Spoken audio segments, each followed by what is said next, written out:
Let's see if this mounting bolt will... Oh, Jesus, you moron. Hey, by the way, that bolt is grounded and that terminal is positive.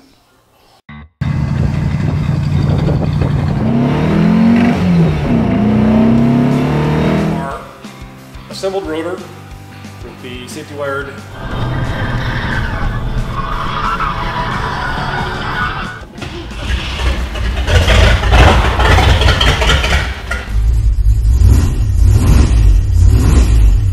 All right, the new ride, the 63 Galaxie, is up on the lift here and going underneath it to take a look and see what's going on here.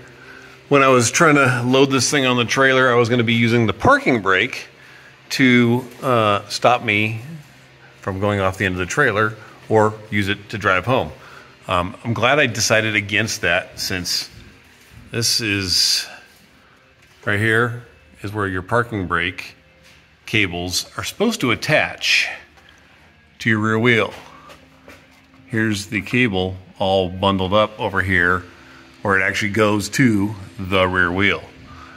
And here's one on the driver's side. So in other words, this car has no parking brake. Well, that was sketchy as hell. Front wheels are off, and you see that there? That is maybe 1/4 inch, 3/8 of an inch thick spacer. If you look at all of these studs, the lug nuts holding the wheels on had about that much threads holding them on. When I popped the hubcaps off, I was trying to figure out why in the hell the studs were so short. This explains it. And they put those on so that they could fit the giant ass. I'm going to bet they are probably either 9 or 10 inch wide front wheels. There they are, sitting over there. They had to put those on to get them to clear, and you can see right here where they were still rubbing. Shiny spot right there where they were still rubbing despite having the spacers on here. All right, started on the disc brake conversion yesterday.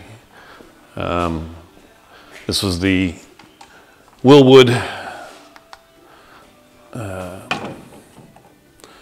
put this, it's going probably right here, looks good. I get some light in there.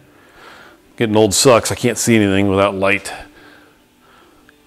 So I started on the Disc Brake Master conversion kit yesterday. I don't have the hoses to go from the metal lines to the calipers yet, still waiting for those. Shouldn't say still waiting, it's been 2 days. It's not like it's been a long time. So I'm waiting for that. Calipers are not on yet. Actually, they're still sitting here in the boxes. These are used because they were on the other car, but these just need to be bolted on once I get the hoses hooked up. And the other thing I need to do on this car is update this old single pot master cylinder, which this one's dead anyways. It's no good. So it needed to be replaced. I happen to have a 2-pot master. This is off of the Blue Boat as well. It was the correct one for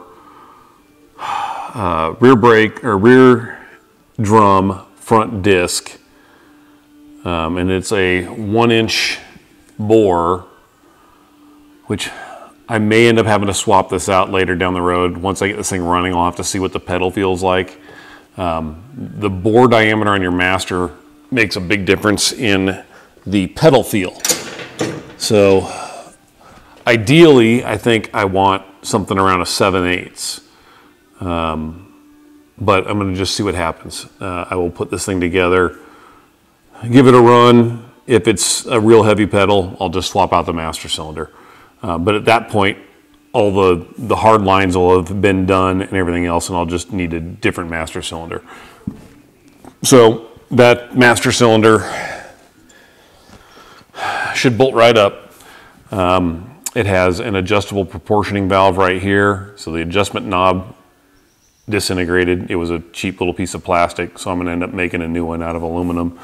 But I don't have to worry about distribution blocks because I have both of my front brake lines come out of the proportioning valve right here, and the rear brake line comes out over here. So I don't need any distribution blocks down below, but I am going to have to redo some of these brake lines because the way this thing worked, it came out, I don't know if you can see it from over there. Let me get out my auxiliary camera. So the way this thing originally worked was you got one line that comes out. It came down there, you can see where I cut that line. If you follow it down, it goes down there and it hits a brass distribution block where it sends a line goes back to the rear of the car and then one to each front wheel. The one that goes to the rear hits a hose, drops down to the axle and splits from there. So I'm not going to replace the rear line unless it's clogged. I haven't tried to bleed anything yet, so we'll find out on that one. But I am going to replace this front left one completely, and then I'm going to make a new short jumper line to go down to the front right and go across. And then I'll do the same thing for the rear. I'll have a line coming off the distribution block there. It'll drop down to the rear line as well. So that's what I'm doing today. On the rear brakes because I haven't even touched those yet. So the wheels are off. The wheels that were on this thing, I think I mentioned it yesterday. The front wheels, in order to get them to clear the ball joints, they put wheel spacers in. They didn't put longer studs in when they put wheel spacers in, so each of the lug nuts only had maybe half the threads on the stud. Really unsafe situation. Don't know how long it was like that, but I am definitely not leaving it like that. Ordered new wheels yesterday that'll fit without the need of spacers. They're also not rusty like the ones that are on here. I've never been a big fan of chrome smoothies. So I'll be throwing those things up on Craigslist or Facebook Marketplace to get rid of them. Not gonna save those. Save everything. I'm not saving those this time. So, gonna do a little work today. Carry on.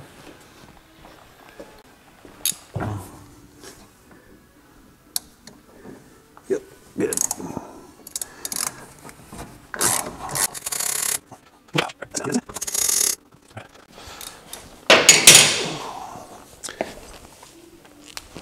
All right, there's those. God, they're crusty. This should just pull out. Of course, there he goes. So this is garbage. Got the brake push rod. It looks like it's been beat by somebody with a hammer or something. I don't think that push rod is going to fit into the end of this master because it's all beat up. So I'm going to have to pull that off the pedal from inside the car. All right, I'm back. Let's see here. After fighting with the circlip that holds the pedal on, or the push rod to the pedal, it is out. Let me see if I can get this camera to, actually, tell you what, I'll pull out the auxiliary camera here. All right. So here's the push rod. That goes on the, that round end there goes on the pedal. And that end there is what goes inside the end of the master cylinder. To me, it looks like it's been beat to shit, but that may be the way this was originally. So what I'm gonna have to do is see if it actually fits in the end of the master cylinder, which I just happen to have sitting right here. Sure enough, fits just fine. So what I'm gonna do, stick that sucker right back. So bar she blows. Oh, you know what? Let me get these remnants of lines out of here. So the proportioning valve, when I removed this from the car, I was replacing all those lines anyway, so I just cut them. I gotta set this down on the workbench. Let me see if I can adjust this to where you can see me. Hey, workbench. All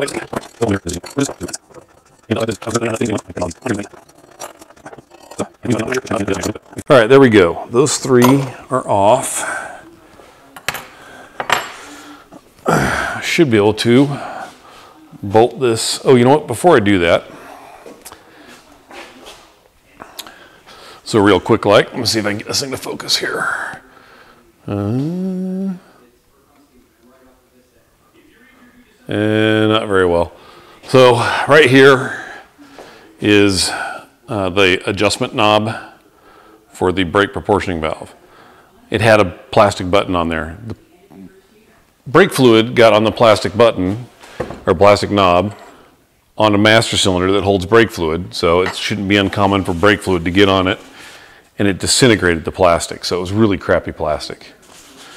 So I'm going to make got a little chunk of bar stock aluminum here.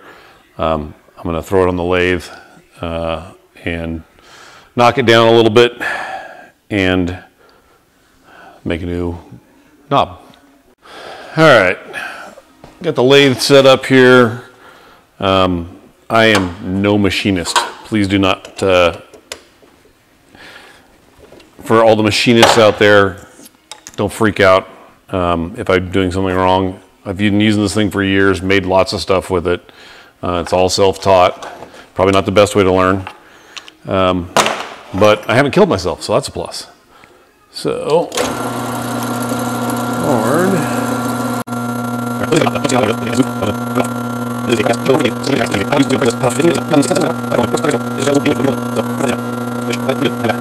Shut that down for a second. Let me get my drill bit I need. I need to drill a hole in the center of this to go on the shaft of that knob. It helps if I turn the chuck the right way. Where is my, oh, right here. Nope, that's not the right one. Is it in the drawer? It is in the drawer. All right. So, and that is half. Is that the 9/16? All right. So, I'm going to do here, let's get this thing rolling. Pushes up to center it. Lock it in.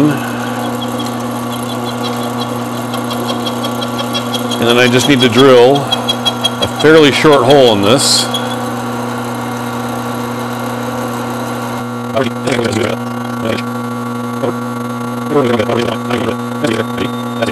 So let me back this out, turn that off, get this out of the way, chuck that in my garbage can. That should be long enough. Let me see if it actually fits. So here's the master. This is the proportioning valve. That just fits on there. So now what I need to do is put a hole in this that I can thread and tap for a set screw. This knob has got a flat spot on it, which the plastic knob just had a squared off spot in the hole. I can't drill a hole with round and one flat surface. So we'll go straight round and then put a set screw in there, which I have over here. I got to figure out what thread pitch this guy is. 1032. I'm betting anything this is a 1032. Yes, indeed. So, what drill bit do I need? Oh, look. This is the beautiful thing about this set of taps and dies. They actually come with the drill bits that you need for that particular size. So, this is a one I got from Brownells. So now, I'll just chuck this thing up in my crappy little drill press right here because I don't need my big one.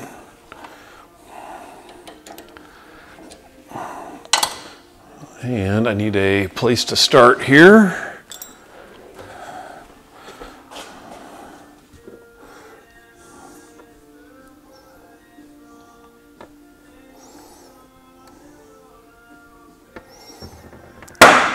All right, there's that. Now what I'll do, put it in here so I can make sure I'm going square. There we go. So, grab a pair of channel locks to hold that thing. A little more, there we go.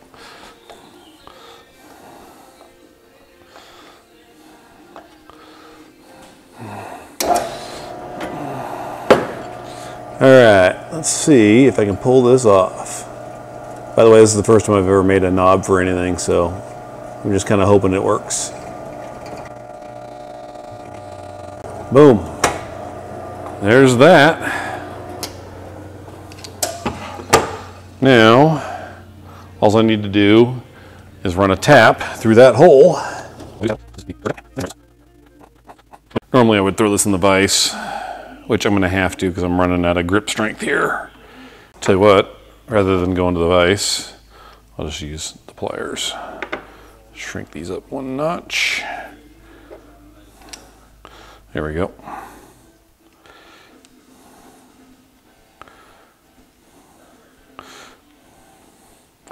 So, hopefully you can see what I'm doing here.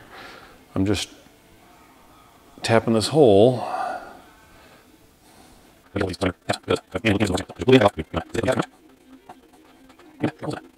There she blows. I'm through. Perfect. So now what I'm going to do, because the other end of this knob that I'm making may not be true, plus I want to cut a little 45 on the end of it, so it's not as square. Dump that out. So now what I'm going to do is put it in the opposite direction in my lathe here and true up the opposite end, and then I will cut a slight 45 on it, and then I'm going to hit it with a I got a checkering file, so I'm going to put some grooves in it.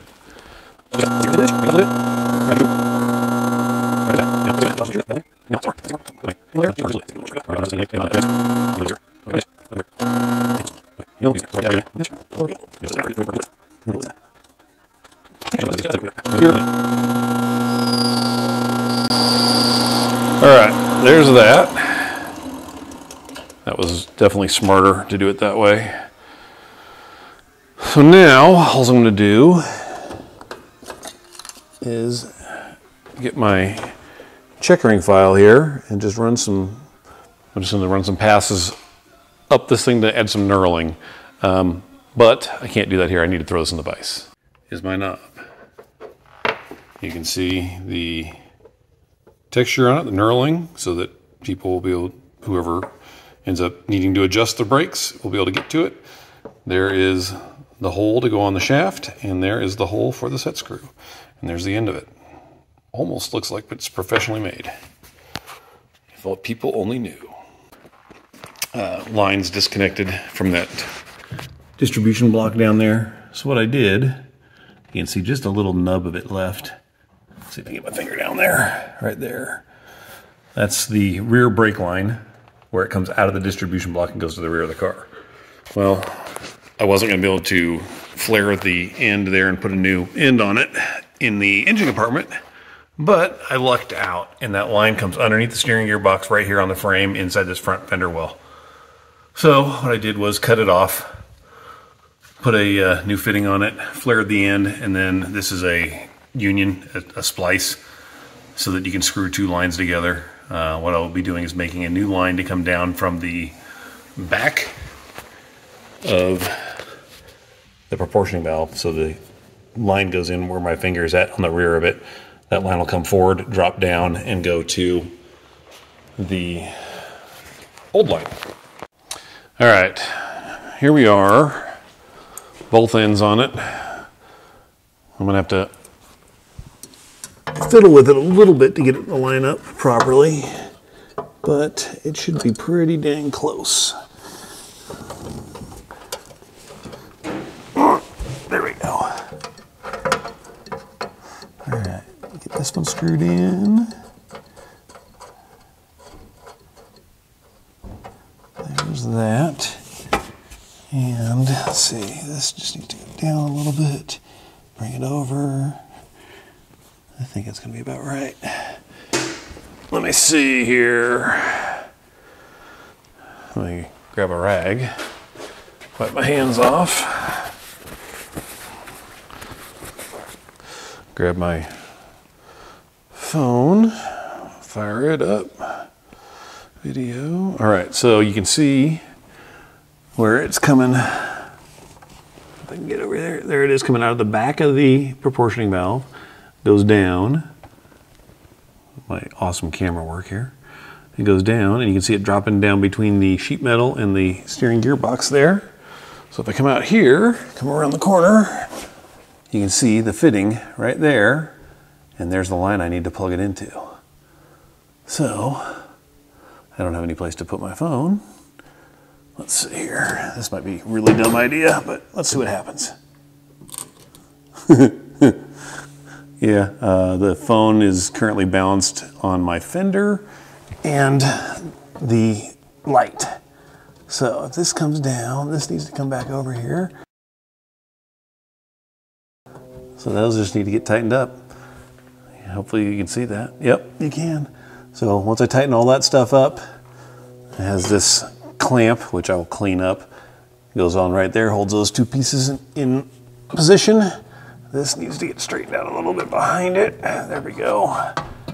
And I've got a rear brake line again. All right, let's see here. If I re-angle this just a tad, and then I can zoom in a little bit, you can see, potentially, let me get a flashlight here, if I can figure out where I left it.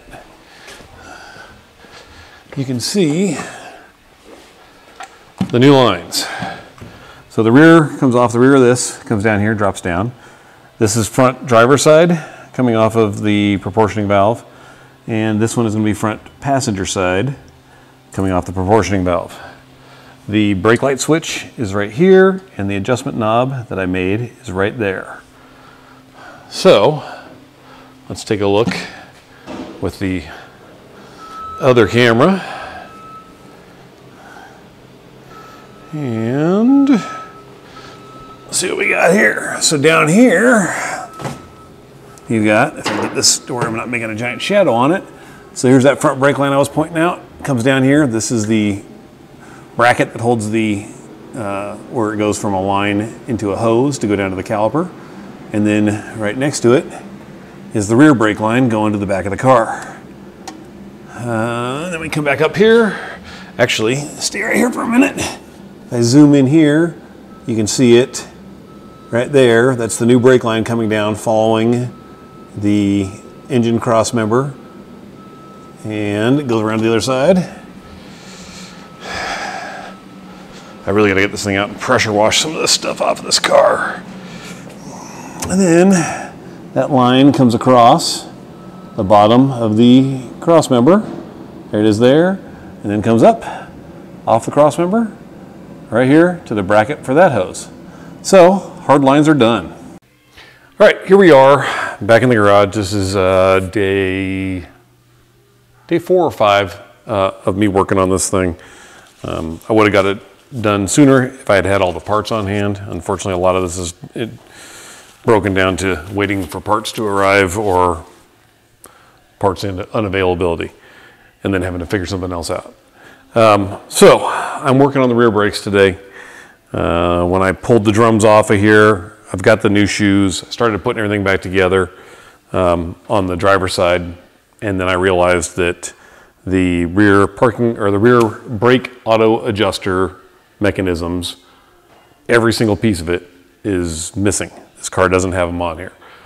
Also, whoever put this thing back together the last time had parts flipped, reversed in the wrong places. So I'm going to be working on the passenger side here, cleaning up some parts, putting the shoes on. I'll be using, but I'm not going to be putting a lot of the springs in, because in order to put those in, I need the parking brake adjusters and, I'm sorry, not the parking brake, but the brake adjusters, the auto adjusters. And those are on a truck on the way to my house currently. So once those get here, I can put everything together.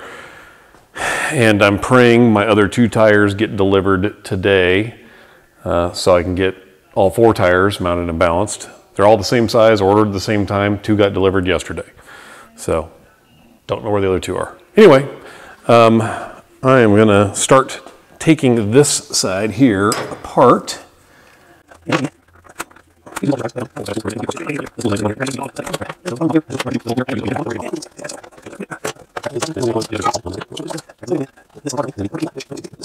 So I can go over to my vise and remove this clip. That clip holds this arm, which is part of the parking brake. God, man, this stuff is all dirty. This is the parking brake actuation arm. It goes on the rear shoe. At least they had that in the right spot. But this little clip here, you got to take it off so I can get the arm off of this shoe to put it on one of the replacement shoes. Then I'm going to clean up that giant mess, and then I'm going to replace this wheel cylinder, have a brand new one right here. So I'll be back in a couple minutes. I just got to get this thing swapped out. All right. The parking brake actuating lever is now attached to the new brake shoe. I already threw away the other brake shoe. Let me get this one out of my way. All this brake hardware, unfortunately, I'm gonna have to clean up to reuse, because the only place I can find the brake hardware kit for this car, it's one of the specialty places that deals with older cars like this. And not only is the hardware kit really expensive, but they're charging almost as much for shipping as they are the hardware kit. So I'm gonna pitch this and do some cleaning here real quick. All right, let's get some of this. This is 60 years worth of brake dust, and unfortunately, in recent history for this car, a leaking master cylinder, or wheel cylinder, excuse me. So there's lots of brake fluid in here, gooping stuff up. So I need a 1/2-inch socket so I can remove that wheel cylinder. I'm pretty sure I already disconnected the line. Yep. The hard metal line going to this wheel cylinder has already been disconnected. So at this point, all I gotta do is get this on here, remove the bolts. Nope, wrong way. You're tightening, dummy. There we go.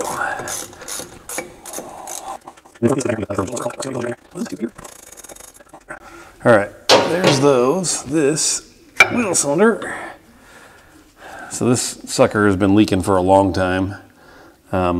It's garbage. I'm gonna put it here on the pile of dirt garbage. And here's a brand new wheel cylinder.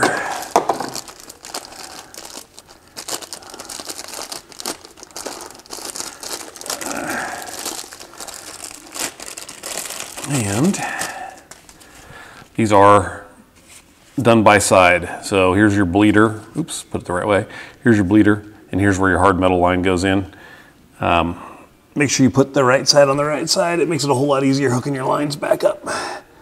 Let's see here if I can get this line out of the way temporarily. There we go. Kind of clean that off a little more. Adjust my lighting here because it's creating a big old giant shadow. There we go.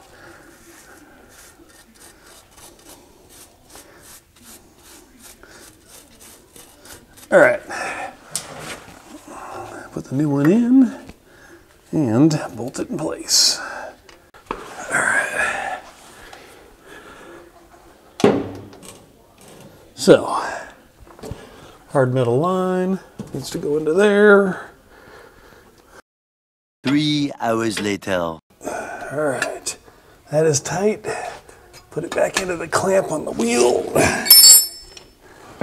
On the axle, and give that a smack. Bend it back down to hold that line in place. Perfect. There.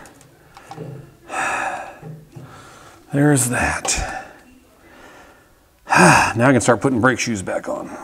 But before I do that, I'm gonna clean my hands up, put them back in a pair of gloves. All right, car's up on the lift. Camera is under the rear bumper area of the car, so you kind of have an idea where you're looking from. Here's the rear axle. This is the right side, passenger side brake line, hard brake line. Here's the driver's side. This little piece here is a brass fitting. It has a hose that screws into it there. And let me get under here. And the hose, you don't think you can see it from that camera angle, connects to a hard line up here. There's that. Now, 60 years old, rusty crusty. I'm praying this thing breaks loose and doesn't strip. Come on, baby.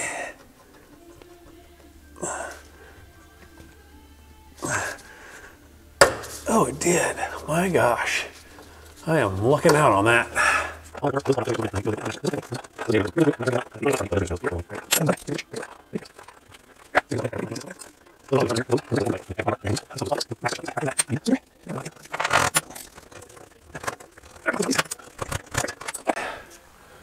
There's that end of it. Now I need my 5/8 wrench back.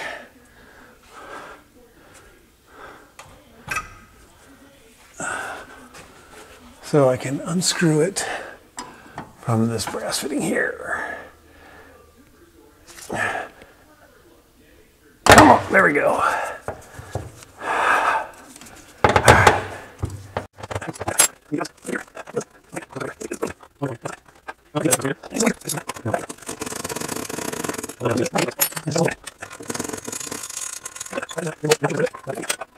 I gotta say, I'm kind of fond of this setup here as opposed to what's on my 67, which has this brass fitting as part of the hose. So you have to have a very specific hose to replace that. Whereas this one, it does not require any kind of fancy hose. Just a standard old brake hose. It's the same hose on all three ends of the car, or all three wheels. The rear axle here and then the front two wheels are all the same hose.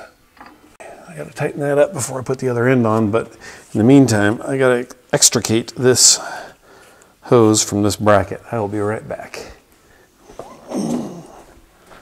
Come down here, and let me see the other end of this hose. That'll work. Let me bolt this back to the frame. There it is. And that is all the way on. All right, rear brake hose has been replaced. Let me do something about this rear breather, axle breather. So this, like I mentioned, the breather hose goes up and dumps into the frame to vent the rear axle housing.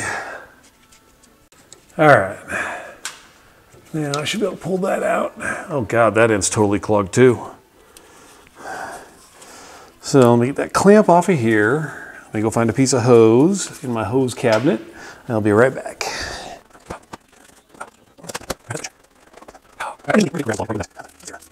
This goes on the rear axle,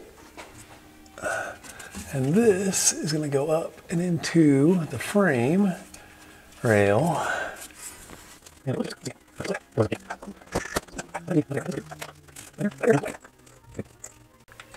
Come on, bolt, start.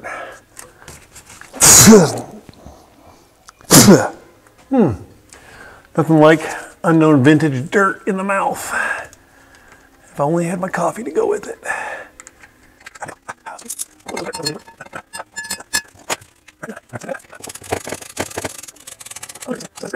All right, same day, still waiting for brake parts. I'm going to be adding some electrical devices inside the car. I'm putting in 3 gauges and most likely going to be adding some sort of a radio, stereo. to this thing. So I'm going to need power inside. So what I'm doing is I'm putting in a 40 amp relay that I'm going to run off the positive terminal on the battery so that I can run power inside the car, and then I can tap into that power. That'll be keyed. However, getting into here, let me pull out the old auxiliary camera here. Getting into here, when I started looking at this, that is a crap ton of corrosion. This cable, battery cable, has seen better days, as has the negative cable, which in addition to being old and kind of beat up, they didn't ground it properly. That battery terminal, that battery cable coming off of the negative post on the battery should be going to the engine block. Whoever ran this ran it down there and tied it in at the frame. So got to redo all that. So I picked up some new battery cables in addition to a fuel filter so I can relocate that. I do not want a glass fuel filter in this car. Yeah, it looks all pretty and it's got chrome on it, but I don't need it to crack and break and spill gas everywhere and cause an engine fire. So I got a plastic bodied fuel filter and I'm going to relocate it down much lower, just maybe a foot past the fuel pump. So time to get around to doing some work. All right, battery cables. Let's go with the stuff that's going to rot my skin. Let's get rid of that disgusting positive battery cable and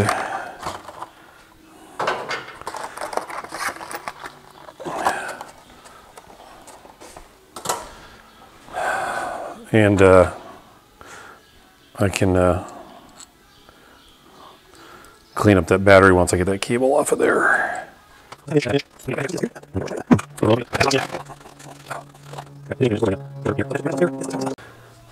See how much of that crap I can just vacuum away.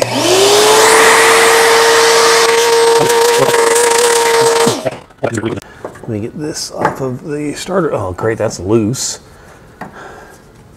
That's awesome.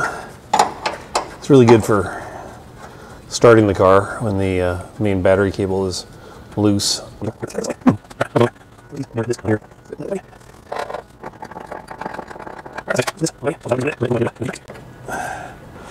Alright, there's that. There's the positive. Why did he run a negative wire from that? Jeez, dude, just run it to ground. Alright, I'm gonna have to redo that. That's the whole point of a negative ground car, or positive ground, depending on what car you got. But so you only have to run one wire to power things, and the other wire goes to ground. This guy ran two separate wires all the way to the cooling fan.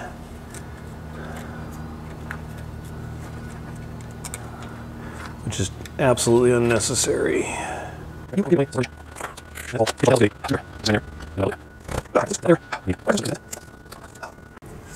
Really, dude? Somebody who was working on this car did not understand how electrical stuff works. Trying to trip over the lift mat. All right, let's get that out of there.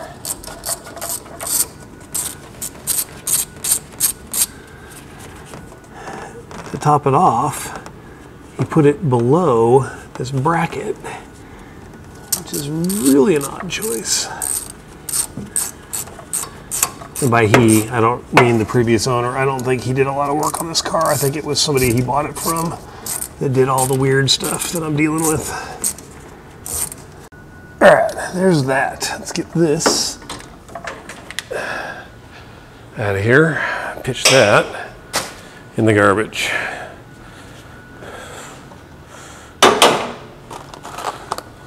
Over here,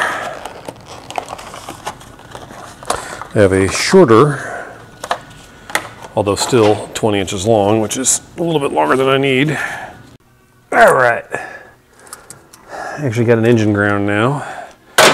It does have, I checked, the ground wire going from the back of the motor to the firewall is intact. All right, nice and tight. Oh, you moron. I forgot to put the negative wire to the trickle charger back on it.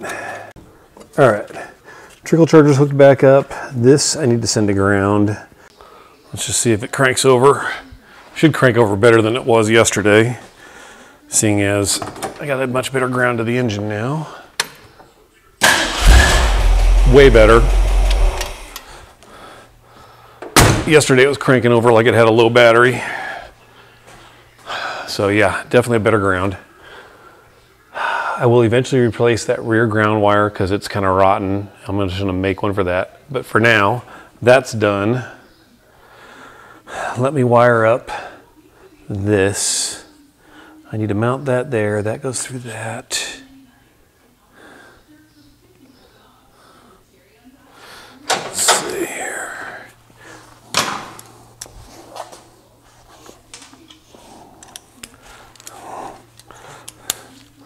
Let's see if this mounting bolt will... Oh, Jesus, you moron.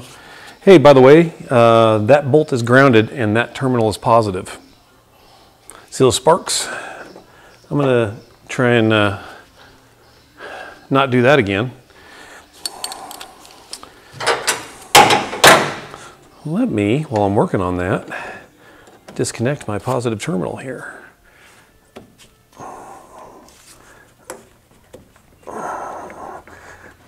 Come on off of there. There it goes. All right, that's off. It's out of the way. Now, if my dumbass does it again, at least it won't spark and scare the shit out of me.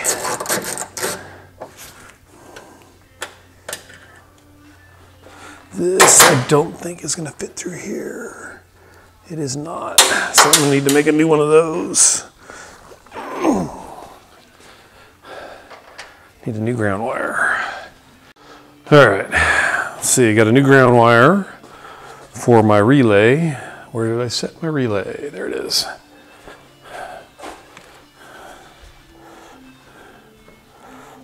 All right, there's that. That comes around to there, perfect. That is gonna go through this. Through this, through that,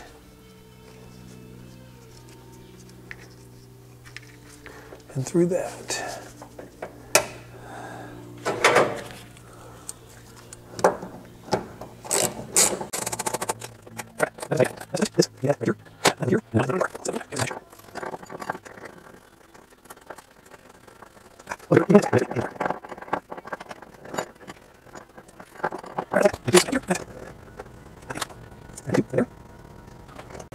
All right, so now when I have power to, when the key is on, that should give me hot power.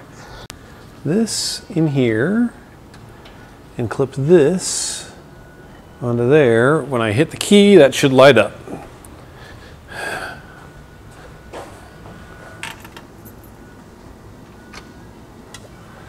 And it is not. Watch where you're walking, Matt.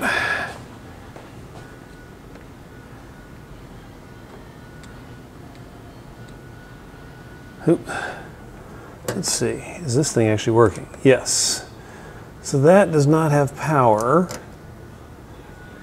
which means that's got power. There it goes. Boom. Keys on. I don't know why it wasn't working before. Maybe I didn't have a good ground.